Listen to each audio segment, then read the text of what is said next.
देवों की पावन स्थली उत्तराखंड से मैं Dinesh Chand Tiwari JD smart learning पे आप सभी साथियों का स्वागत करता हूं। दोस्तों, आपको विदित है कि हमने कक्षा 10वीं के हिंदी मीडियम के विद्यार्थियों के लिए मैथमेटिक्स की एक सीरीज शुरू की है, जिसमें हम पढ़ रहे हैं chapter wise P by Q.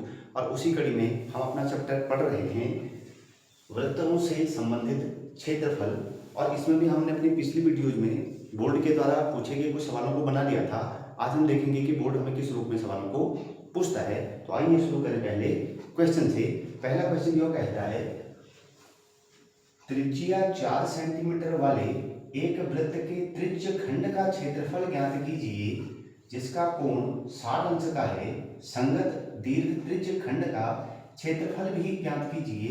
और हमें पाई बराबर यूज करना है 3.14। हमें एक चित्र में एक वृत्त दिया गया है जिसमें ओ ए की दूरी अर्थात त्रिज्या की दूरी है 4 सेंटीमीटर के बराबर। तो इसको लिख देते हैं यहाँ 4 सेंटीमीटर है। और जो इस पर एंगल बना हुआ है यह बना हुआ है 60 डिग्री का।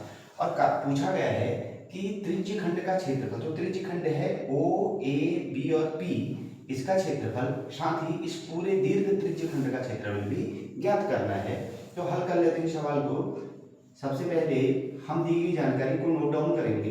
तो हमें दिया गया है वृत्त में त्रिज्या बराबर, वृत्त की त्रिज्या आर बराबर है हमारे पास 4 सेंटीमीटर की। और जो सेंट्रल एंगल है थीटा बराबर दिया गया है हमें 60 डिग्री की। और हमें निकालना है त्रिज्य खंड ओ ए पी बी का क्षेत्रफल। तो हम लिखेंगे त्रिज्य खंड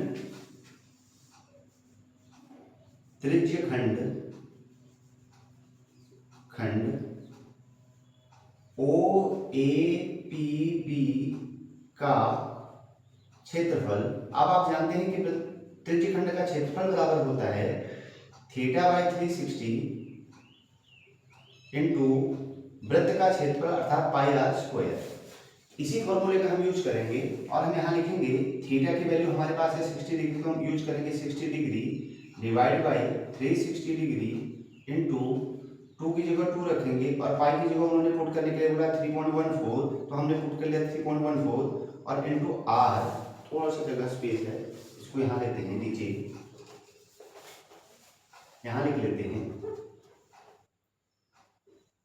60/360 इंटू 3.14 इंटू आर की जगह हमारे पास है 4, तो 4 का स्क्वायर लिख देते हैं सीधे और यहाँ लिख देते हैं सेंटीमीटर स्क्वायर। इसको सॉल्व करते हैं तो 0 से 0 कैंसिल कर देते हैं, 6 1 जा 6, 6 6 जा 36। तो अगले स्टेप पे लिख लेते हैं इसको 1/6 into 3.14 into 4 into 4 centimetre square. 2 से कैंसिल करते हैं, 2 3 जा 6, 2 2 जा 4, तो यह बनेगा 3.14 इंटू 8, 4 2 जा 8 डिवाइड बाई 3, 8 4 जा 32, 3 कैरी बचेगी, 3 8 बन जाओ 8 और 3 ऐड करेंगे 11, 1 बचेगा, 3 8 जा 24, तो ये बना 25.12 डिवाइडेड बाई 3 इक्वल्स, यहीं डिवाइड कर दीजिए इसको। 3 से 25 को डिवाइड करेंगे तो 3 8 जा होता है 24, 1 बचेगा, पॉइंट अपनी जगह पर आएगा, 3 3 जा 9, 2 बचेगा, 22 बनेगा, 3 7 जा 21, तो 8.37 सेंटीमीटर स्क्वायर हमारे पास निकल के आ गया त्रिज्य खंड ओ ए पी बी का क्षेत्रफल। अब कहा गया है कि संगत दीर्घ त्रिज्य खंड का क्षेत्रफल। तो यहां लिख लेते हैं संगत दीर्घ त्रिज्य खंड का क्षेत्रफल, त्रिज्य खंड का क्षेत्रफल बराबर होगा वृत्त का क्षेत्रफल पाई आर स्क्वायर माइनस त्रिज्य खंड ओ ए पी बी का क्षेत्रफल, त्रिज्य खंड ओ ए पी बी का क्षेत्रफल अभी आपने निकाला था। पाई की वैल्यू पुनः आपको याद रखना है कि 3.14 हमें यूज करनी है, तो 3.14 आर की जगह हमने 4 लिया था तो 4 का स्क्वायर कर देते, सीधे से 60 लिख देता हूँ माइनस, और ये निकल के आया था 8.37 सेंटीमीटर स्क्वायर, 8.37 सेंटीमीटर स्क्वायर। इसको सॉल्व कर लेते हैं। 16 4 जा 64, 6 बचेगा, 16 1 जा 16 प्लस 6 ऐड कर दीजिए 22, 2 बचेगा, 16 3 जा 48, 2 ऐड कर दीजिए 50, तो ये वन क्या आया 50.24 माइनस 8.37। माइनस करते हैं, देखिएगा 4 में से 7 को नहीं निकाल सकते तो उसको 14 बनाएंगे, 14 में से 7 निकलेगा तो 7 बचेगा, यहाँ 1 बचेगा, यहाँ से बोरो लेंगे 1 तो इसको 11 बनाएंगे, 11 से 3 को निकाल दीजिएगा 8 आ जाएगा, पॉइंट अपनी जगह आ गया।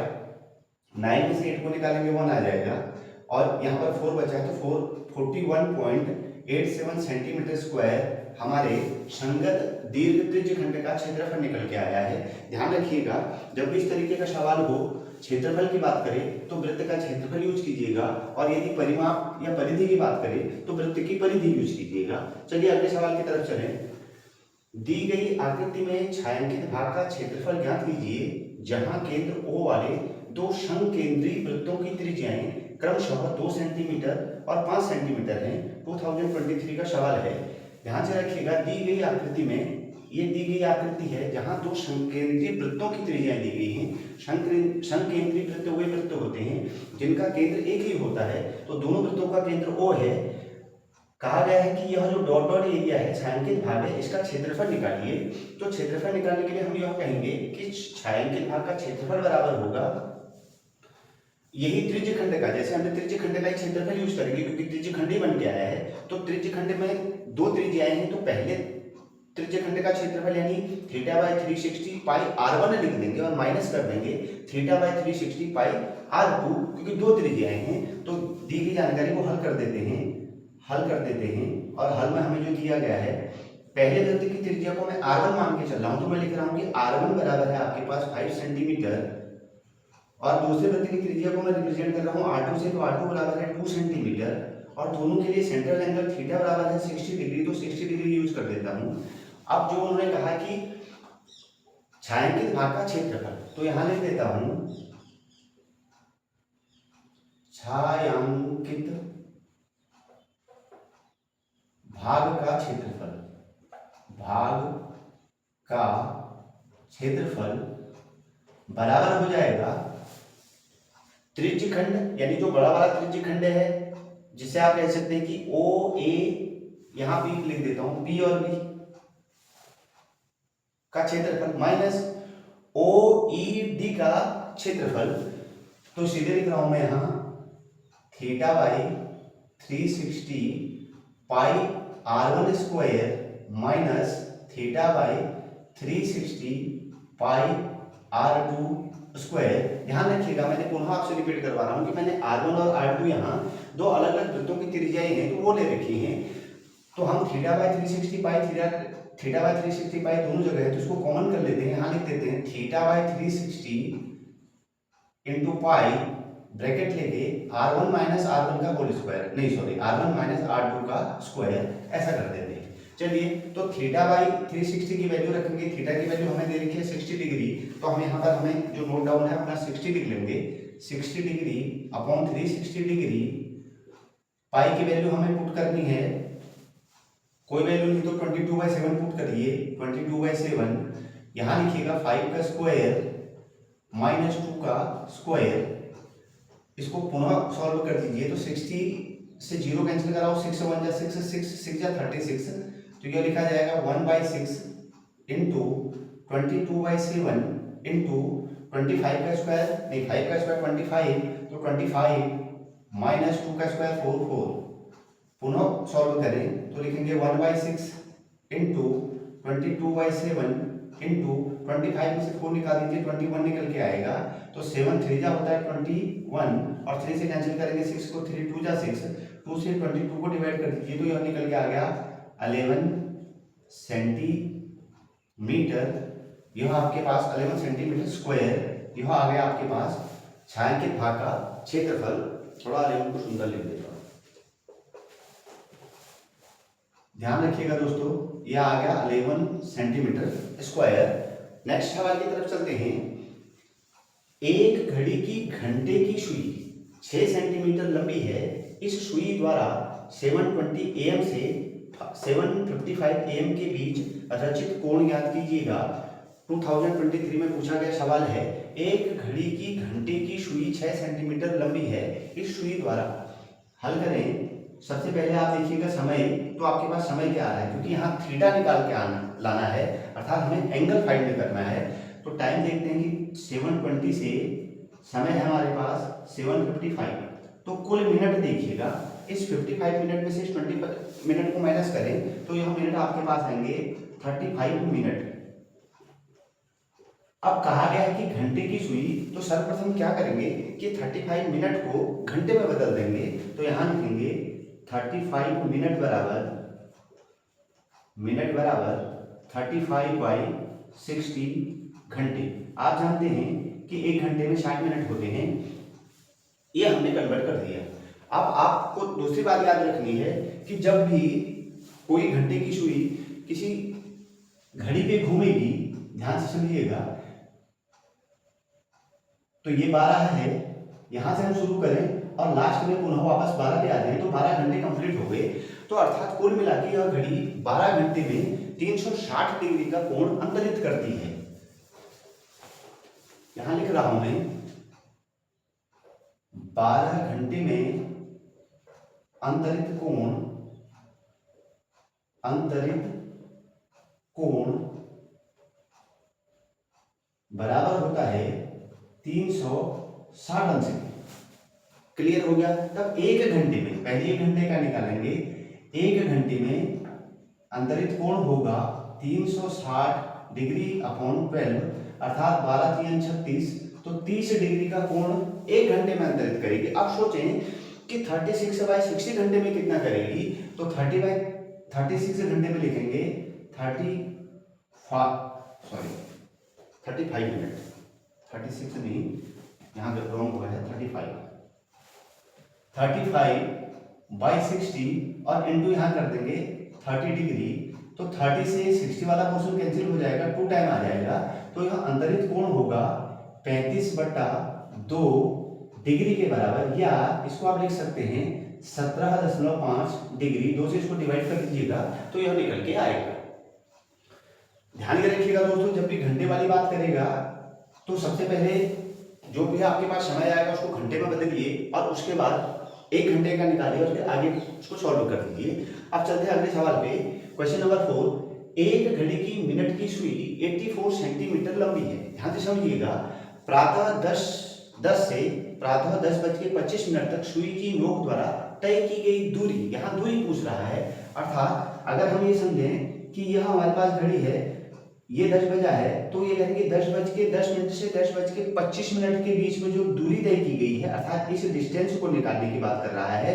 तो जब आप जानते हैं कि यह जो रेखा होगी है, यानी आउटर लाइन होती है, इसको परिधि कहते हैं, तो यहाँ वृत्त की परिधि का फॉर्मूला यूज होगा, अर्थात θ/360 × 2πr यूज किया जाएगा। यह आपको ध्यान रखना है। चलिए दोस्तों आगे बढ़ जाते हैं, इसी कड़ी को समझते हुए हल करते हैं सवाल को। उन्होंने यह कहा कि 84 सेंटीमीटर लंबी है मिनट की सुई, अर्थात यह त्रिज्या होगी, क्योंकि अगर आप घड़ी पे देखते हैं तो ये मिनट की सुई यहाँ से शुरू करेगी, यहाँ पर आएगी, तो यह त्रिज्या है। तो अर्थात त्रिज्या r बराबर लिख देता हूँ सीधे, त्रिज्या r बराबर है 84 सेंटीमीटर की। पॉइंट नंबर 2 याद रखना है कि टाइम की ड्यूरेशन निकालेंगे, तो समय जो दिया गया है, समय कितने बजे से कहा गया है, समय हमें कहा जा रहा है 10:10 से 10:25, तो वही पुनः याद करेंगे, 25 में से 10 को माइनस कर दीजिए, तो यह आ गया आपके पास 15 मिनट के बराबर। सॉरी, ये 15 मिनट आ गए। अब आपको ध्यान देना है कि घड़ी की सुई, अभी हमने देखा कि 12 घंटे में 360 अंश का कोण अंतरित करती है, तब 1 घंटे में करेगी, तो हमने लिखा था 360/12 डिग्री का। अब यहाँ पर मिनट की बात है, तो हम जानते हैं कि 1 घंटे में 60 मिनट होते हैं, तो हम इसको डिवाइड कर देंगे 60 से, तो हम लिखेंगे इसको 1 मिनट में अंतरित कोण, 1 मिनट में अंतरित कोण बराबर होगा 360 / 60 से इसको डिवाइड करेंगे तो यह आ जाएगा 6 या 36, यानी 6 डिग्री का कोण अंतरित होगा घड़ी के मिनट की सुई के द्वारा 1 मिनट।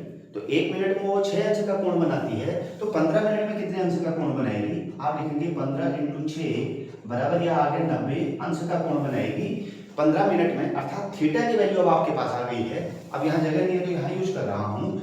अब उन्होंने कहा है कि सुई की नोक के द्वारा तय की गई दूरी होगी, तो दूरी के लिए सूत्र ये होगा थीटा बाई 360 इंटू 2πr, क्योंकि यहाँ पर परिधि पर घूमेगी तो 2πr यूज करेंगे। अर्थात आप लिखेंगे थीटा की वैल्यू है आपके पास 90 डिग्री अपॉन 360 इंटू 2 इंटू 22/7, नीचे लिख देता हूँ, नहीं आएगा, लीजिएगा नीचे लिख देता हूँ, आसानी से सॉल्व होगा। 90/360 इंटू 2 इंटू 22/7 इंटू आर की जगह दोस्तों यूज करेंगे 84। अब कट लगाते हैं तो 90 डिग्री और ये 360 डिग्री, 90 से इसको कट लगा दिए, 9 4 जा 36 से 4 आ जाएगा। 2 से इस 4 को डिवाइड कीजिए बोलो तो 2 आ जाएगा। 2 से आप इस 22 को डिवाइड कीजिएगा तो 11 आ जाएगा, और 7 से 84 को डिवाइड करेंगे तो 12 आ जाएगा। 12 से 7 जो होता है 84। आप दोनों को मल्टीप्लाई करा दीजिए, 12 में 1 जा 12 तो 2 लिख देंगे, 1 बचेगा, 12 में 1 जा 12 और 1 ऐड कर दीजिए तो 13 हो जाएगा। 132 सेंटीमीटर की दूरी यह तय करेगी। देखिए आपसे बोर्ड के द्वारा पूछे गए सवालों का क्रम किस रूप में है, किस तरीके से बोर्ड सवाल पूछ रहा है। आपने अपनी तैयारियों को खूब मजबूती से देखी है, खूब अध्ययन कर रखा है। अगर किसी विद्यार्थी को कहीं भी दिक्कत आती है वो हमारे चैनल पे आए, इन चीज़ों को देखें, समझें और अपनी तैयारी को और मजबूती दें। तब तक आप अपने अध्ययन को मजबूती दें, हमारे चैनल पे बने रहें। चैनल को लाइक करें, सब्सक्राइब करें, शेयर करें। Thank you very much.